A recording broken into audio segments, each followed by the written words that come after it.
औज़ुबिल्लाहिमिनश्शैतानिर्रजीम बिस्मिल्लाहिर्रहमानिर्रहीम। अस्सलाम वालेकुम दोस्तों, मैं हूं मोहसिन रफ़ा और आप लोग देख रहे हैं virtual student support services YouTube channel. दोस्तों, मैंने 2 नए और चैनल शुरू किए हैं जिसमें एक 24/7 टीचर्स ऑनलाइन है, जिसके ऊपर मैंने आपके जो मुश्किल सब्जेक्ट हैं ऑलमोस्ट 15 सब्जेक्ट्स के लेक्चर रिकॉर्ड करके रखे हैं, और दूसरा चैनल की टू सक्सेस जिसके ऊपर मैंने आपकी एग्ज़ाम की तैयारी के हवाले से काफ़ी अच्छा मटेरियल अपलोड किया है। आप बहुत कम वक्त के अंदर जो है आपने मिड टर्म और फाइनल टर्म के जो आपके एग्ज़ाम हैं उनकी बहुत अच्छी तैयारी कर सकते हैं, क्योंकि उसमें ना सिर्फ मैंने आपको सॉल्व करना सिखाया है बल्कि ये भी बताया है कि आप अपने जो सवालात हैं उनको कैसे सॉल्व करेंगे। दोस्तों, बात कर लेते हैं आज की इस वीडियो की। आज की इस वीडियो में हम बात करेंगे ECO402 माइक्रो इकोनॉमिक्स की, जो हमारी असाइनमेंट आई हुई है फॉर द स्प्रिंग 2020 सेमेस्टर की, उस हवाले से। दोस्तों, चलते हैं इस असाइनमेंट की रिक्वायरमेंट की तरफ, क्योंकि मैं हर असाइनमेंट के अंदर जो है आपको रिक्वायरमेंट के ऊपर फोकस करने का कहता हूं। वो इसलिए कहता हूं कि जब तक आपको रिक्वायरमेंट्स क्लियर नहीं होंगी तो आप उसका सोल्यूशन जो है वो नहीं बना सकते। तो हम देखते हैं जी इस असाइनमेंट की रिक्वायरमेंट। दोस्तों, इस असाइनमेंट में हमें 2 केसेस दिए गए हैं, मतलब 2 क्वेश्चन समझ लें। तो एक केस जो है वो हमें बताया गया है, Pakistan electricity sector is developing market for the year, the matter of balancing the country supply against the demand and electricity hard remained an unresolved matter. According to the Pakistan Economy Survey 2018-19, the installed electricity generation capacity reached 34,282 megawatt in July to March 2019 compared to the 33,433 megawatt in the corresponding period of previous year, regarding a 2.5% growth despite of the fact that the Pakistan installed capacity generation electricity have filled up. This sector is still facing the manifold issues. Let's prove the quantity demand and quantity supply at the different price per unit electricity are given in the following table. हमें जो है electricity के हवाले से बताया गया है कि पिछले साल कितनी पैदावार की गई बिजली की, और उससे पिछले साल कितनी पैदावार हुई, और उसमें हमें बताया गया है कि this will rise up to 2.5%। और साथ ही हमें जो है क्वांटिटी डिमांड दी गई है और क्वांटिटी जो है सप्लाई दी गई है एट द प्राइस ऑफ 20। हमारी जो डिमांड है वो 25 है, 1000 ये मेगावाट के अंदर दी गई है, और क्वांटिटी सप्लाई जो है वो हमारी 14 है, ये भी आपकी 1000 मेगावाट के अंदर दी गई है। इसी तरह प्राइस 24 के ऊपर डिमांड आपकी 22 है और सप्लाई आपकी 16 है। 26 के ऊपर 18 डिमांड है, 18 ही सप्लाई है। 28 के ऊपर आपकी 16 डिमांड है और 20 सप्लाई है। आपने इसका करना क्या है?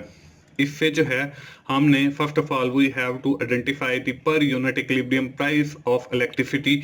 हमने इक्विलिब्रियम प्राइस जो है वो फाइंड करनी है। अब दूसरी जो रिक्वायरमेंट है इस केस की वो है calculate the price elasticity of demand and price elasticity of supply when per unit price elasticity is 24 rupees. जब हमारी 24 रुपीज़ जो है वो प्राइस होगी पर यूनिट, तो उस सूरत में जो है हमारी प्राइस इलास्टिसिटी ऑफ डिमांड क्या होगी और प्राइस इलास्टिसिटी ऑफ सप्लाई क्या होगी। ये तो है केस नंबर 1। इसी तरह हम देखते हैं जी, हमें केस नंबर 2 दिया गया है। केस नंबर 2 के अंदर हमें बताया गया meat is a consumable food that appear in the various form in Pakistan livestock market, including the beef, mutton and poultry. Pakistan livestock sector have 50% share in the agriculture GDP. Meat and poultry are great source of portion. They also provide lot of and other uncontained like iron, zinc, और इसमें vitamin दिए हुए हैं, specially B12 and essentially fatty acids. The high cost of nutrients diet can worsen nutrition outcomes, especially for low-income households. Consumer Price Index (CPI) is used to assess the situation of inflation. The monthly price of review shows the price of 53 items, including the beef, mutton, and chicken, in 17 major cities of Pakistan. The information about the nominal price and the CPI of beef, mutton, and chicken for the year of 2019 and 2020 is given below. अब हमें यहाँ पे मुख्तलिफ prices दी गई हैं, beef की भी, mutton की भी और चिकन की भी केजीज के अंदर। 2019 की भी दी गई है, 2020 की भी दी गई है। इसमें नॉमिनल प्राइस है बीफ की 375, 450, और जो आपका कंज्यूमर प्राइस इंडेक्स है वो 336.48 और 372.48 है। इसी तरह मटन की अगर बात करते हैं तो 950 और 1000 उसकी नॉमिनल प्राइस है, और उसका जो सीपीआई है वो 385.53 और 380.63 है। इसी तरह हम चिकन की अगर बात करते हैं तो 2019 के अंदर इसकी कीमत 179.88 है, और जो है 2020 के अंदर 128.00 है।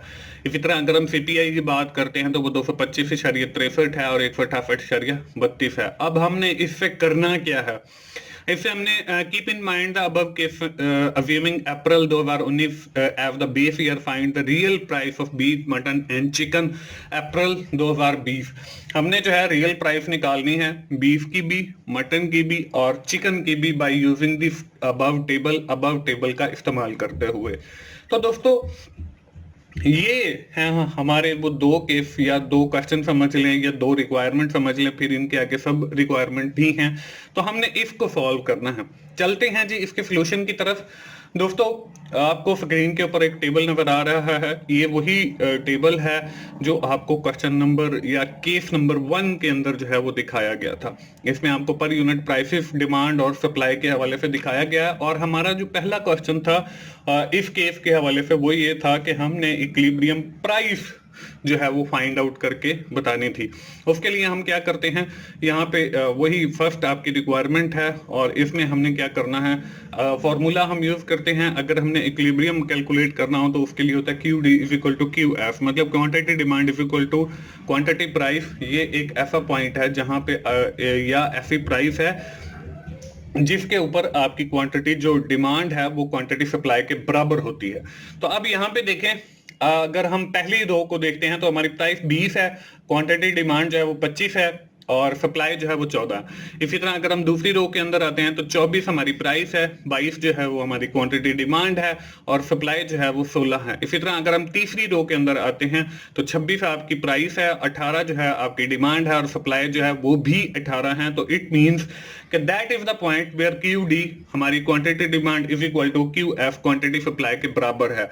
तो अगर हम इसकी प्राइस देखते हैं तो वो हमारी 26 है। तो ये आपको येलो कलर का जो बॉक्स नजर आ रहा है, ये that is the point of equilibrium, ये आपका इक्विलिब्रियम पॉइंट है। अगर हम प्राइस को देखें तो वो 26 है, और यही हमने फाइंड करना था, identify the unit equilibrium price of electricity. हमने एक यूनिट की कीमत मालूम करनी थी, दैट इज 26। तो 26 जो है वो हमारा आंसर आएगा, और 26 प्राइस जो है ये एक ऐसी प्राइस है जहां पे आपकी क्वांटिटी डिमांड आपकी क्वांटिटी सप्लाई के बराबर है, जो कि 18 है। इसके बाद जो हमें सेकंड पोर्शन दिया गया था, सेकंड क्वेश्चन दिया गया था, वो ये था कि आपने price elasticity of demand calculate करनी है और price elasticity of supply calculate करनी है। अब हम सबसे पहले जो है वो कैलकुलेट करते हैं प्राइस इलास्टिसिटी ऑफ डिमांड। अब प्राइस इलास्टिसिटी ऑफ डिमांड का एक फॉर्मूला है, उसको कैलकुलेट करने से पहले मैं आपको बताता चलूं कि उसने हमें ये बताया है कि आपने प्राइस इलास्टिसिटी ऑफ डिमांड और प्राइस इलास्टिसिटी ऑफ सप्लाई उस पॉइंट पे कैलकुलेट करनी है जहां पे आपकी जो प्राइस है वो 24 आ रही है। अब यहाँ पे देखें, ऊपर आपको एक येलो कलर का बॉक्स दिखाया गया, इसमें आपको दो पॉइंट्स लिए गए हैं। अब दोनों पॉइंट्स के अंदर क्या है, एक 20 है प्राइस और दूसरी 24 है। तो हमने 24 के ऊपर कैलकुलेट करना है, तो इसलिए मैंने इन दोनों को जो है एक बॉक्स के अंदर दिखा दिया ताकि हम यही वाली वैल्यूज ले सकें। हम कैलकुलेट करते हैं जी प्राइस इलास्टिसिटी ऑफ डिमांड, और इसका जो फॉर्मूला है वो है परसेंटेज चेंज इन डिमांड, कि आपकी कितने परसेंट तब्दीली आई है डिमांड के अंदर with respect to the percentage change in price, के कितने परसेंट जो तब्दीली है वो प्राइस के अंदर आई है। अब हम ये कैसे कैलकुलेट करेंगे, जब आपने percentage change in demand calculate करना है तो आपने सबसे पहले डिमांड वाली रो के अंदर आना है, जो कि ये दरमियान वाली रो है। इसमें देखें 22 माइनस 25 है। अब जब आपने परसेंटेज कैलकुलेट करनी है कि कितने परसेंट चेंज आया है, तो ये देखें 22 माइनस 25, और फिर आपने उसको तकसीम करना है 22 से, फिर आपके पास आ जाएगा परसेंटेज चेंज इन डिमांड। और इसी तरह जब आपने percentage change in price calculate करना है तो 24 माइनस 20 और डिवाइडेड बाय 24, तो ये आपकी आ जाएगी परसेंटेज चेंज इन प्राइस। ये दोनों कैलकुलेट मैंने की है परसेंटेज चेंज इन डिमांड भी कैलकुलेट की है। वो कैसे कैलकुलेट किया मैंने आपको पहले भी बताया है कि 22 माइनस 25 तो आपके पास -3 आ गया। -3 को आपने डिवाइड करना है फिर 22 के साथ, तो वो आपकी परसेंटेज चेंज इन डिमांड आएगा जो कि है -0.13%। इसी तरह आपने percentage change in price find करना है, जो आप फाइंड करोगे 24 -20 4 आ जाएगा। 4 को आपने डिवाइड करना है 24 के साथ, जो कि आपके पास 0.16 आ जाएगा। और जब हमने -0.13 को डिवाइड किया 0.16 के साथ, तो हमारा जो जवाब है वो आ गया -0.81। और ये है हमारी प्राइस इलास्टिसिटी ऑफ डिमांड। अब इसके बाद हमने फाइंड करनी है प्राइस इलास्टिसिटी ऑफ सप्लाई। अब उसका जो फॉर्मूला है वो क्या है, परसेंटेज चेंज इन सप्लाई, कि आपके कितने परसेंट जो है वो सप्लाई के अंदर तब्दीली आई है with respect to the percentage change in price के हवाले से। अब ये सप्लाई का चेंज हम कैसे कैलकुलेट करेंगे, उसका भी वही फॉर्मूला है कि देखें सप्लाई हमारी जो है पहले 16 है, हम माइनस करेंगे 14 तो हमारे पास जवाब जो है वो 2 आएगा, और 2 को डिवाइड करेंगे फिर हम 16 के साथ, तो हमारे पास परसेंटेज चेंज इन सप्लाई आ जाएगा। तो वो है आपका 0.125। जब हमने 16 माइनस 14 और उसको तकसीम किया 16 के साथ, तो हमारे पास 0.125 आ गया। इसी तरह परसेंटेज चेंज इन प्राइस, ये वही है जो हमने डिमांड के हवाले से कैलकुलेट किया था 0.16। अब जब हमने 0.125 को तकसीम किया 0.16 के साथ, तो हमारे पास जो जवाब है वो आ गया 0.78। तो ये हमारी प्राइस इलास्टिसिटी ऑफ डिमांड है, और दूसरी तरफ जो है प्राइस इलास्टिसिटी ऑफ सप्लाई है। ये तो था दोस्तों हमारा क्वेश्चन नंबर 1 या केस नंबर 1, जिसकी 2 रिक्वायरमेंट थी और मैंने आपको बताया कि वो कौन सी है। इसके बाद बारी आती है केस नंबर 2 की। अब केस नंबर 2 के अंदर हमने क्या करना था, केस नंबर 2 के अंदर हमने रियल प्राइस जो है वो फाइंड करनी थी। इसको सॉल्व करने से पहले मैं आपको बताता चलूं दोस्तों, मेरा एक दूसरा चैनल है 24/7 टीचर्स ऑनलाइन, जिसके ऊपर मैंने आपके जो मुश्किल सब्जेक्ट हैं, ऑलमोस्ट 15 के सब्जेक्ट में जो है वो मैंने लिए हैं और अपने लेक्चर्स रिकॉर्ड करके रखे हैं। आप 24/7 टीचर्स ऑनलाइन पे जरूर जाएं और वहां पे देखें जो आपके सब्जेक्ट्स के लेक्चर अवेलेबल हैं, आप उनसे भी फायदा उठाएं। और दूसरा मेरा एक चैनल की टू सक्सेस है, जिसके ऊपर मैंने आपके मिड टर्म के हवाले से, फाइनल टर्म के हवाले से मटेरियल अपलोड करना है 20 जून तक इंशाल्लाह। तो आप उसको भी जरूर सब्सक्राइब कर लें, ताकि जब भी मेरी कोई नई वीडियो या कोई भी लेक्चर आए तो आप लोगों तक सबसे पहले वो पहुंच सके और आप उससे सीख सकें। तो इन दोनों चैनल का जो URL है वो आपको डिस्क्रिप्शन में भी मिल जाएगा, तो आप इन दोनों चैनल को भी सब्सक्राइब करें और मुझे सपोर्ट करें, जैसे कि आपने मुझे वर्चुअल स्टूडेंट सपोर्ट सर्विसेज के अंदर किया। अब हम बात कर लेते हैं अपने केस नंबर 2 की। केस नंबर 2 के अंदर जो है वो हमें फाइंड करना है कि हमने रियल प्राइस फाइंड करनी है। अब रियल प्राइस का एक फॉर्मूला है, वो क्या है, CPI बेस ईयर, उसके बाद divided by CPI current year, consumer price index है ये, और मल्टीप्लाई करना है नॉमिनल प्राइस करंट ईयर की। तो ये हम कैसे कैलकुलेट करेंगे, अब सबसे पहले जो है यहाँ पे सारी दिखाई गई है, एक टेबल आइटम है, यूनिट है, ईयर है, नॉमिनल प्राइस है, CPI और रियल प्राइस है। हमें सबसे पहले जो है वो 20 का दिया गया केजी के अंदर, ईयर जो है वो 2019 का दिया गया, नॉमिनल प्राइस जो वो 375 है, CPI 336.48 है। अब हमने रियल प्राइस कैसे कैलकुलेट करनी है, तो रियल प्राइस कैलकुलेट करने के लिए फॉर्मूला आपको स्क्रीन के ऊपर नजर आ रहा है कि बेस ईयर की आपने सबसे पहले CPI लेनी है। बेस ईयर, अब 2019 का तो बेस ईयर हमारे पास कोई नहीं है, तो इसलिए हम उसी को कंसिडर करेंगे जो है बेस ईयर। तो यहाँ पे देखें 336.48 डिवाइडेड बाय 336.48 और मल्टीप्लाई बाय आपकी करंट ईयर की नॉमिनल प्राइस जो कि 375 है। तो इसका जवाब जो है, जब 336.48 को तकसीम करेंगे 336.48 के साथ और ज़रब करेंगे 375 के साथ, तो आपका जो जवाब है वो 375 आ जाएगा, और यही आपकी करंट ईयर की रियल प्राइस है। इसी तरह दोस्तों हम लोगों ने फिर अप्रैल 2020 की फाइंड करना है रियल प्राइस। अब उसमें देखें नॉमिनल प्राइस हमें 450 दी गई है, CPI जो है वो 372.48, और साथ ही हमें यह भी बताया गया है कि जब हम 2020 की कैलकुलेट कर रहे होंगे तो उस वक्त जो है हमारी जो बेस ईयर होगी वो प्रीवियस ईयर 2019 होगी। तो यहाँ पे देखें अब हमने सबसे पहले जो है वो बेस ईयर की लिख ली, 336.48 डिवाइडेड बाय 372.48, ये हमारी करंट ईयर की आ गई और उसको मल्टीप्लाई कर दिया करंट ईयर की प्राइस के साथ, 350 के साथ, तो हमारी रियल प्राइस जो है वो 406.50 आ गई। इसी तरह अब हम दूसरी कैटेगरी जो हमारे पास मटन है उसको लेते हैं, उसका भी केजी में हमें दिया गया है। हम सबसे पहले जो है वो 2019 की कैलकुलेट कर लेते हैं। उसमें देखें हमारी नॉमिनल प्राइस जो है वो 950 है और सीपीआई 350.53 है, तो 350.53 और उसको हमने तकसीम किया 350.53 के साथ और मल्टीप्लाई 950 के साथ किया, तो 950 जो है वो हमारे पास जवाब आ गया।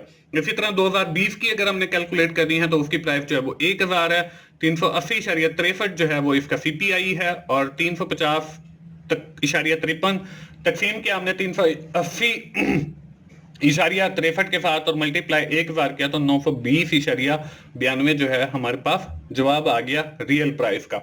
इसके बाद हमने आखिरी आइटम जो चिकन का है उसको हमने कैलकुलेट करना है। सबसे पहले हम 2019 का देख लेते हैं। 179.88 इसकी प्राइस है नॉमिनल और 225.63 जो है वो इसका सीपीआई है, तो 225.63 तकसीम किया 225.63 के साथ, मल्टीप्लाई किया 179.88 के साथ, तो 179.88 जो है वो हमारी रियल प्राइस आ गई।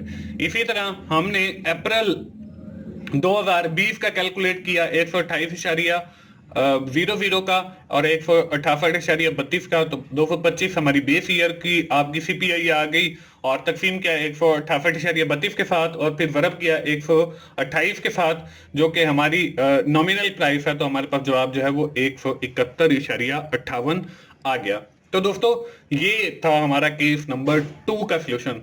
आखिर में दोस्तों मैं फिर आप लोगों को कहूंगा आप 24/7 टीचर्स ऑनलाइन पे जाइए और साथ ही आप की टू सक्सेस पे भी जाइए और जल्दी से उनको सब्सक्राइब कर लें ताकि मेरा जब हर नया लेक्चर या नई वीडियो आए तो वो आप लोगों तक पहुंच सके और आप उससे सीख सकें। दोस्तों मिलते हैं अगली किसी असाइनमेंट सोल्यूशन के साथ या जीडीपी सोल्यूशन के साथ या क्विज के सोल्यूशन के साथ। उस वक्त तक के लिए मुझे इजाजत दीजिए। थैंक यू वेरी मच दोस्तों, अल्लाह हाफिज।